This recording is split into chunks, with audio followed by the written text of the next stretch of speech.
Hello and welcome to this edition of Planet Hope, the programme dedicated to the UN Millennium Development Goals. Target number 6 focuses on the prevention and eradication of various diseases. This week, we're looking at cholera. 10 months after Haiti's devastating earthquake, the infection made its appearance in the country for the first time in over 100 years. 12 months later, over 6,000 people have died from it and well over 400,000 have been infected.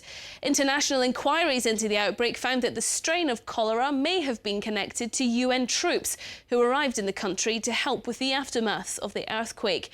However it began, our reporters have been back to Haiti to see how people are coping with the epidemic.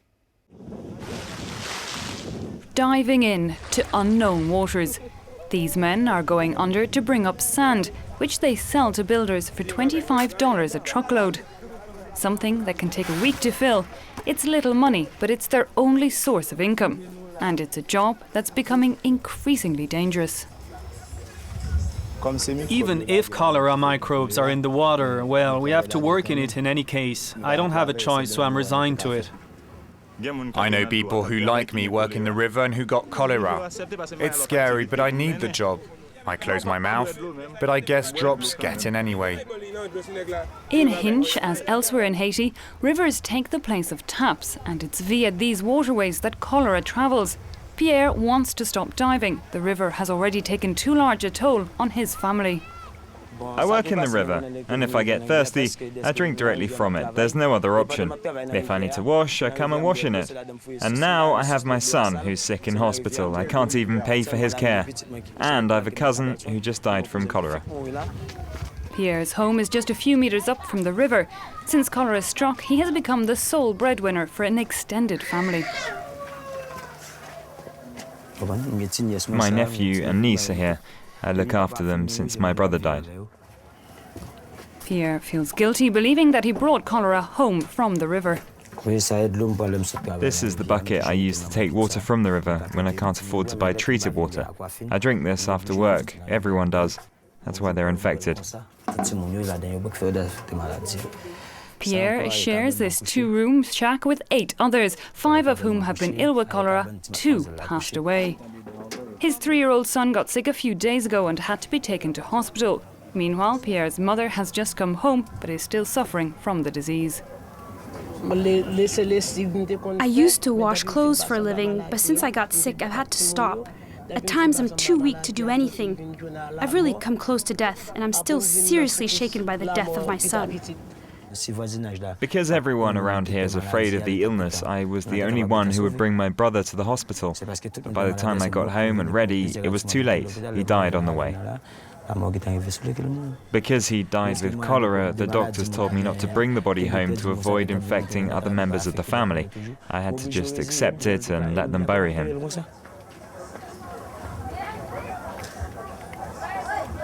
In Haiti, water, the source of life, has become deadly. Back in the capital Port-au-Prince, things are little better. Even before the earthquake, only half of the population had access to toilets or any system of sanitation. And since then, things have just gotten worse. The city's canals, which double as bathrooms, hold more waste than water and leak a sullied scum over the streets. All in all, it's the perfect conditions for cholera, a water-borne disease to live, breed and infect. Totally treatable if caught in time, but if not, the vomiting and diarrhea cholera induces can kill in less than 12 hours. She's vomiting and has diarrhea. She's got cholera, I think. A lot of people in my neighbourhood have died from cholera, so that's why I brought her in. In under a year, over 6,000 people have died from cholera and more than 400,000 been infected. Statistics that swell every time it rains.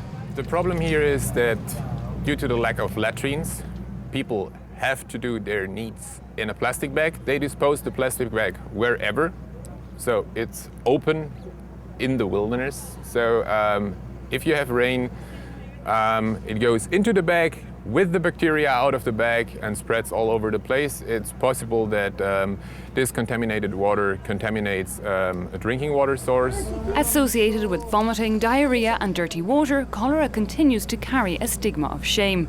At the start of the outbreak in particular, dozens died at home, hiding. Today, people seek help faster, but they're still embarrassed. I'm so ashamed to have this disease vis-à-vis my classmates, my neighbors, my family. I don't want to show my face because I don't want people to know I have cholera and for them to mock me.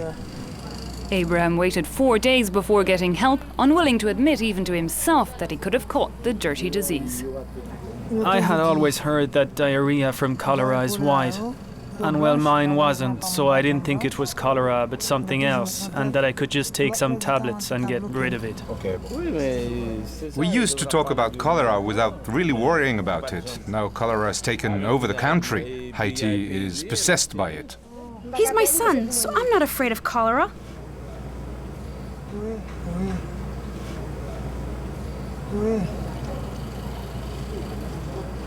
If I'm afraid of my son, how will other people be around him? I can't be afraid of my own son. In a nearby tent, Nurse Judith carries out a quick test of Abraham's stool. 15 minutes later, and she has the results. Bonjour. Hello. Abraham, comment vous? How are you? Probablement. Not too bad. Manger? Have you eaten? No. You need to eat, you know. Have you had some serum? Okay. I've just done the test, and you're positive. You hear me? You're positive, so you need to drink. For every positive test of cholera here, an inquiry is carried out. We're doing a study for MSF about cholera, and we're looking at how the bacteria is able to spread. Do you agree for us to come and let us visit your home?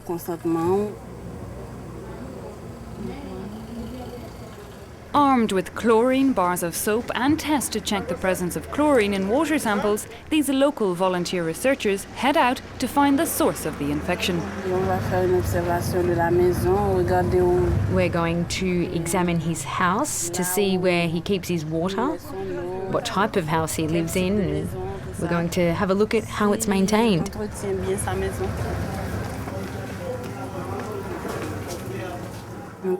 Hello, can we come in? Okay. Jean-Bonique, are you noting the exact location?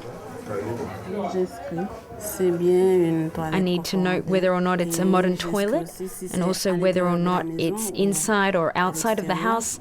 I check to see if the toilet is full. Also, whether or not there is water or soap available to wash hands afterwards. And well, there isn't. We drink water from these bottles. When we're thirsty, we buy them and drink that. But when they put it to the test... 0-0, there's no chlorine in it. That's not to say the bottled water is necessarily bad, but chlorine is the most lethal weapon against cholera, and any consumption from unknown sources ups the risk. One could indeed panic. I don't know where my cousin caught this disease. Maybe here, maybe outside. In general, we're always outside. We eat from street vendors. Eating food and consuming drinks from street vendors is not rare in Haiti. All across the country, people spend the vast majority of their time outside their homes. A social lifestyle that one woman, we'll call her Louise, was ostracised from because she caught cholera. She brings us to the market where she has worked for years, but from which she was ousted even after she recovered, and for 3 months following her illness. She accepts to talk to us on condition we don't film her face. Everyone here is afraid of me. They still are somewhat. When they eat or drink, they still don't invite me. When I walk by them, they tell me to wash my hands and to not touch them. We did talk behind her back about her and the daughter that took care of her. We thought she was going to die because she was vomiting so much and had diarrhea.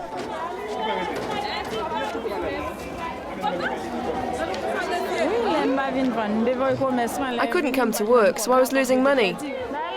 I'm still struggling, and sometimes I have to buy on credits just to feed my kids. And Louise has many mouths to feed. She has 9 children waiting for her at home, and since she got sick, she has had to raise them on her own. When I told my husband I had cholera, he refused to take me to hospital because it's so contagious. I spent 9 days there and he only came to visit twice. Since the illness, he refuses to touch me. He's got another woman now and he sleeps at her place. In just over a week, cholera robbed Louise of her work, her husband, and all her material belongings. The Red Cross disinfected the house. They told me to take everything outside and burn it. Clothes, bed, everything. While physically Louise is better, she lives in fear of a possible relapse and that there will be no one near to take care of either her or her children. None of my neighbours came to see me in hospital, and now when I see them, they avoid me. They call me cholera's leftovers. Jewel Penny is one of Louise's few remaining friends. He brings us to the graveyard across the road from her house. For him, this is the real issue neighbours need to watch. We didn't have cholera in this neighbourhood until after they buried people who died with it here. They buried them badly. The dogs came and dug them up. And that's how the disease spread around here. As a citizen, I don't feel at ease here. This is no place for a human to live. With problems surrounding the burial of cholera victims and the challenge of maintaining hygiene vigilance in a country lacking a clean supply of water, despite progress, it will take years before Haiti is free of cholera again. Well, that's it for this edition of Planet Hope. Thank you so much for watching. You'll be able to see this edition again online by logging on to france24.com. Bye-bye.